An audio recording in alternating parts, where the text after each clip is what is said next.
వక్రతుండ మహాకాయ సూర్యకోటి సమప్రభా నిర్విఘ్నం కురు మే దేవా సర్వకార్యేషు సర్వదా. గురుబ్రహ్మా గురుర్విష్ణుః గురుర్దేవో మహేశ్వరః గురుః సాక్షాత్ పరబ్రహ్మ తస్మై శ్రీ గురవే నమః. చతుర్థ దత్తావతారులైన శ్రీ సద్గురు మాణిక్య ప్రభు మహారాజుల వారి చరితామృతము ప్రతిరోజు పారాయణ ప్రారంభించే ముందు శ్రీ మాణిక్య మానస పూజా స్తోత్రం పారాయణ చేసిన తరువాత ఆ రోజు పారాయణ ప్రారంభించవలెను. శ్రీ మాణిక్య ప్రభు చరితామృతము 18వ రోజు పారాయణం. మాణిక్ నగర్ స్థాపన. కళ్యాణికి పూర్వదిశలో 5 క్రోసుల దూరంలో హుమనాబాద్ అనే పేరుగల గ్రామం ఉంది. ఈ ఊరికి పశ్చిమ దిశలో 1 మైలు దూరంలో 2 నదుల సంగమ ప్రదేశంలో మాణిక్ నగర్ అనే గ్రామ స్థాపన జరిగింది. ప్రభువు ఇంతకు ముందు 2-3 సార్లు ఈ ప్రదేశానికి వచ్చి ఉండిరి. ఈ మాణిక్ నగరానికి తూర్పున హుమనాబాద్, పడమర గడవంతి, దక్షిణానికి నది, ఉత్తరానికి ధుమత్సూర్ 4 వైపులా ఉన్నాయి. 3 గ్రామాల భూమి కలవడం వల్ల మాణిక్ నగర్ స్వతంత్ర గ్రామం అయింది. కానీ ఈ గ్రామానికి హుమనాబాద్ గ్రామంతోనే వ్యాపార సంబంధం ఎక్కువగా ఉండేది. దుకాణాలు, బజారు, పోస్టు ఆఫీసు హుమనాబాద్లోనే ఉండడం వల్ల మాణిక్ నగర్ వాసులకు ఎక్కువగా దీంతో సంబంధం ఉంది. హుమనాబాద్ గ్రామం ఇతిహాస ప్రసిద్ధమైనది. దీనిని పూర్వం జయసింగ్ నగర్గా పిలిచేవారు. ధనాజీ జాదవ్ యొక్క పుత్రుడు చంద్రసేన జాదవ్ ఇక్కడ నివసించారు. ధనాజీ జాదవ్ మహారాష్ట్ర రాజ్యంలోని శివాజీ మహారాజ్ యొక్క పెద్ద సేనాపతి. ఔరంగజేబ్తో చివరి వరకు యుద్ధం చేసి రాజ్యాన్ని విడిపించిన వాళ్లలో ఈయన అగ్రగణ్యులు. ధనాజీ గుర్రపు సేనకు సేనాధిపతి అయి మంచి యుద్ధవీరుడై ఉండెను. శివాజీని మొఘల్ ఖైదులో నుండి విడిపించుకొని వచ్చే వరకు మరాఠీ రాజ్యాన్ని సంరక్షించిన అగ్రగణ్యుడు. ఇప్పటి హుమనాబాద్ ఎక్కువ భాగము రాజా రామచంద్ర సత్తాతోనే తయారైంది. హుమనాబాద్ భాగంలో రామచంద్ర పేరు ప్రసిద్ధమైనది. హుమనాబాద్ ఉరఫ్ జయసింగ్ నగర్లో రాజా రామచంద్ర యొక్క రాజవాడ ఉండేది. ఊరిలో అన్ని వైపులా ముఖద్వారంతో పెద్ద పెద్ద కట్టడాలు ఉండేవి. అవి ఇప్పటికీ కనిపిస్తాయి. జయసింగ్ నగర్ వ్యాపారానికి కేంద్రంగా ఉండేది. ఇతిహాసం ప్రకారం హుమనాబాద్ ఉరఫ్ జయసింగ్ నగర్ 1791 వరకు మరాఠాల చేతుల్లో ఉండేది. ప్రస్తుతం హుమనాబాద్ రాజా రామచంద్ర యొక్క రాజవాడ జీర్ణస్థితిలో ఉంది. ఇక్కడ ఇప్పుడు ప్రభుత్వ కార్యాలయం ఉంది. పూర్వ రాజధాని యొక్క గుర్తులు స్పష్టంగా కనిపిస్తాయి. మరాఠాల ఆదాయంతో ఈ గ్రామం ఉచ్చస్థితిలో ఉండేది. ఇక్కడ వ్యాపారులు అత్యంత శ్రీమంతులై ఉండేవారు. దేశంలోని అన్ని ప్రదేశాల యొక్క సరుకు ఇక్కడికి పెద్ద మొత్తంలో వచ్చేది. అందుకని అన్ని రకాల వ్యాపార వ్యవహారాలు ఇక్కడ జరిగేవి. అన్ని రకాల కిరాణా సామాను ఇక్కడికి వచ్చి హైదరాబాద్కి రవాణా జరిగేది. మహారాష్ట్రలోని పూనా, షోలాపూర్ పట్టణాల నుండి వెళ్ళే జాతీయ రహదారి హుమనాబాద్ నుండే హైదరాబాద్కి వెళుతుంది. బాగా వ్యాపారం జరగడం వల్ల సహజంగానే హుమనాబాద్ లక్ష్మికి నివాసమైంది అంటారు. దీనికి సర్వతోముఖాభివృద్ధి జరిగిన విధానము, దానికి సంబంధించిన వ్యాపారుల వద్ద ఉన్న ధనాన్ని గూర్చి కథ ఈ క్రింది విధంగా వివరిస్తారు. ఇక్కడ బొప్పనవాలే, కోనేవాలే అనే పేరు గల 2 పెద్ద వ్యాపారులు ఉండేవారు. వాళ్ళ దగ్గర లెక్కలేనంత ధనం ఉండేది. కూరగాయలు తీసుకురావడానికి వాళ్ళ దాసీలు వెళ్ళేవారు. ఒకరోజు 2 వ్యాపారుల దాసీలు ఒకే సమయంలో కూరగాయల కోసం బజారుకు వెళ్ళారు. ఇతర కూరగాయలు చాలా ఉన్నాయి, కానీ సొరకాయ మాత్రం ఒక్కటే ఉండెను. దాన్ని 2 తీసుకోవాలని ఒకేసారి అనుకొని దాని ధర అడిగి వేలంలాగా మొదలై ఆ సొరకాయ ధర 700 రూపాయల వరకు వెళ్ళింది. చివరికి బొప్పనవాళ్లకు చెందిన దాసి దానిని తీసుకోగానే ఆ విషయం గ్రామంలోని అందరికీ తెలిసి జనం పోగయ్యారు. కొనేవాళ్ళ దాసి ఓడిపోయింది. బొప్పనవాళ్ల దాసి సొరకాయను గెలిచిందనే విషయం యజమానులకు తెలిసి తమ దాసి వల్ల విజయం లభించిందని సొరకాయతో పాటు దాసిని ఊరేగించి ఇంటికి తీసుకువచ్చారు. కొనేవాళ్ళ తన దాసిని పనిలో నుండి తీసివేశారు. ఇలాంటి సంఘటనలు లెక్కలేనంత సంపద లేకపోతే జరిగేవి కావు. అయితే ప్రభు మహారాజ్ ఇక్కడికి వచ్చినప్పుడు వ్యాపారం బాగా నడిచేది. విశేషంగా ఇక్కడ ఆపూస్ అనగా మామిడి పండ్ల వ్యాపారం జోరుగా సాగేది. వీటి విత్తనం విరివిగా దొరికేది. ప్రభువు సమాధి అయ్యే వరకు ఈ గ్రామం మంచి స్థితిలో ఉండేది. తర్వాత గుల్బర్గాలో రైల్వే మార్గం మొదలైన తర్వాత ఈ వ్యాపారం పెద్దగా జరిగేది కాదు. అందుకని ఇక్కడి వ్యాపారులు ఇతర ప్రదేశాలకు వెళ్ళిపోయారు. వ్యాపారం పడిపోయింది. పూర్వం పెద్ద పెద్ద ప్రాకారాలు ఇప్పుడు కూడా పడిపోయి కనిపిస్తాయి. పెద్ద పెద్ద శ్రీమంతుల ఇల్లు పడిపోయే స్థితిలో కనిపిస్తాయి. ఇక్కడి వీరభద్ర దేవాలయం దర్శనీయ స్థలము. దేవాలయంలోని దివ్యంగా నిర్మించబడిన ఒక బావిని చూస్తే సహజంగా అబ్బా ఏమి నిర్మాణ చాతుర్యం అనిపిస్తుంది. ప్రభు మహారాజ్ హుమనాబాద్ దగ్గరలోని సంగమము వద్ద నివసించినప్పుడు రాజ్యం మొఘలాయుల చేతిలో ఉండేది. ఇది మొఘల్ రాజ్యంలో ఒక జాగీర్దార్ సంస్థానము. ఆ కాలంలో వ్యవస్థ పేరే పూజనీయము. ఆ కాలంలో నిజమైన నవాబు అంటే తాలూకుదారు, జిల్లా అధికారి, కలెక్టర్ లాగే పూర్వం తాలూకుదారు ఉండేవారు. ప్రజల వద్ద నుండి ఎవరు పన్నులు ముక్కుపిండి వసూలు చేస్తారో వారు తెలివిగల అధికారిగా గుర్తించబడేవారు. ఆ కాలంలో జాగీర్దార్లు, నవాబులు ఉండేవారు. దొంగతనాలు, హత్యలు, తప్పులు చేసిన వాళ్లను శిక్షించడానికి కోర్టులు ఇంకా స్థాపించబడలేదు. హత్య చేసిన వాళ్లను శిక్షించే చట్టాలు కూడా ఉండేవి కావు. ప్రజలు ఆత్మరక్షణ చేసుకునే సామర్థ్యంతో ఉండేవారు.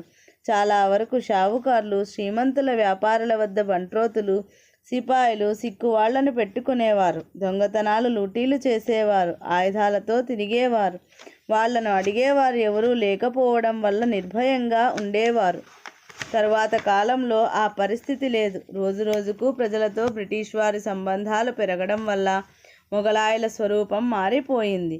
ఆ స్వరూపం మారి ప్రభు సమాధి తరువాత ప్రగతి సాధించింది.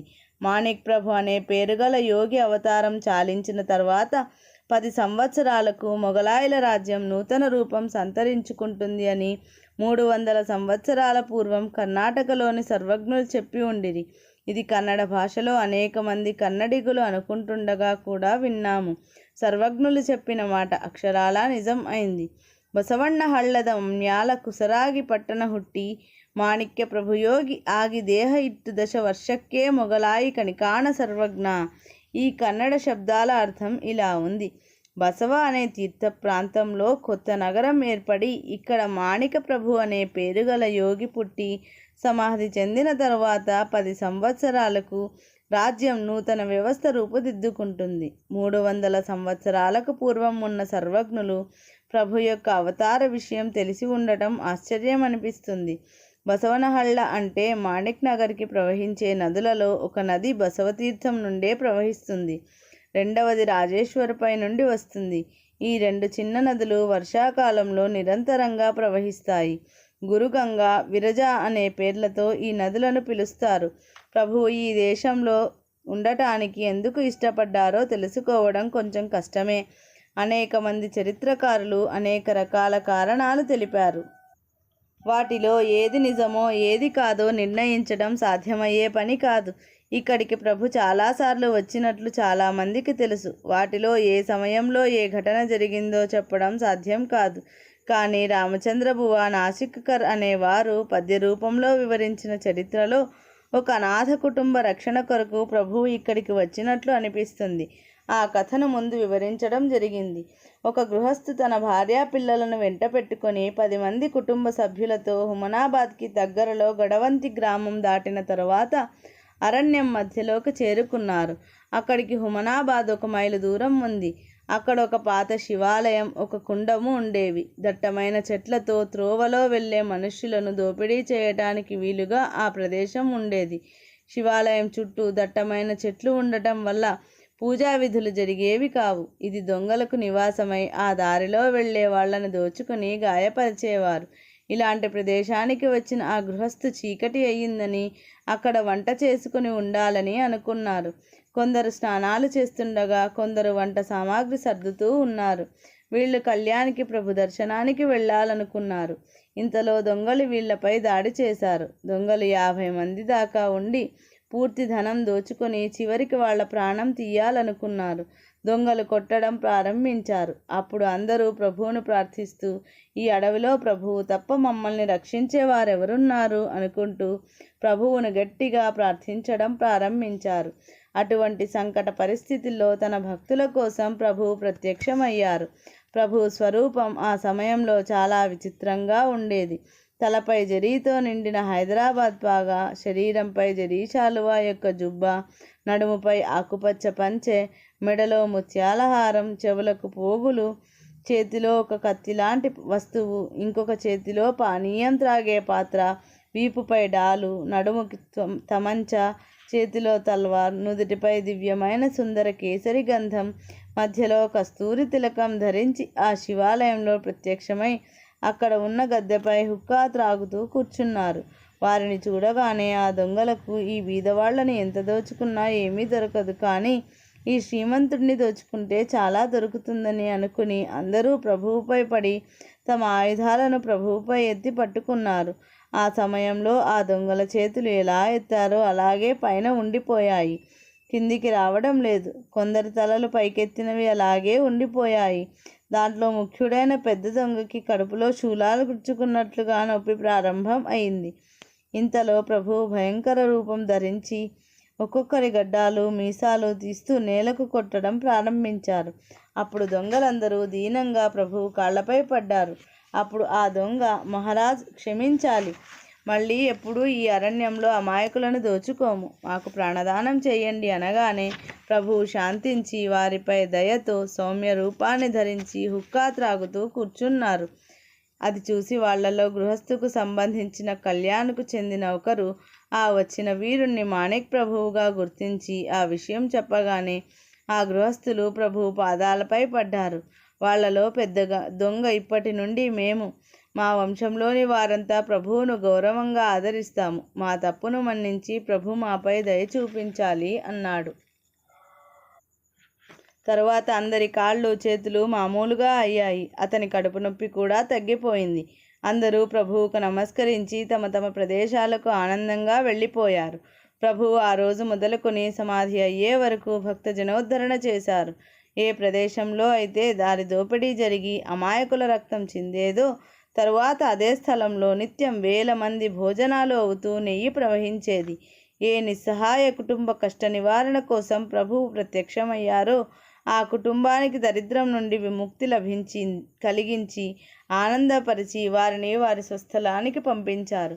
ఇది శ్రీ మాణిక్య ప్రభు చరితామృతము 18వ రోజు పారాయణం సంపూర్ణం. మంగళాచరణము. శ్రీ మాణిక్య బిరుదావళి. శ్రీ భక్త కార్యకల్పద్రుమ గురు సార్వభౌమ శ్రీమద్రాజాదిరాజ యోగి మహారాజ త్రిభువనానంద అద్వైత అభేద నిరంజన నిర్గుణ నిరాలంబ పరిపూర్ణ సదోదిత సకలమత స్థాపిత శ్రీ సద్గురు మాణిక్య ప్రభు మహారాజ్ కీ జై.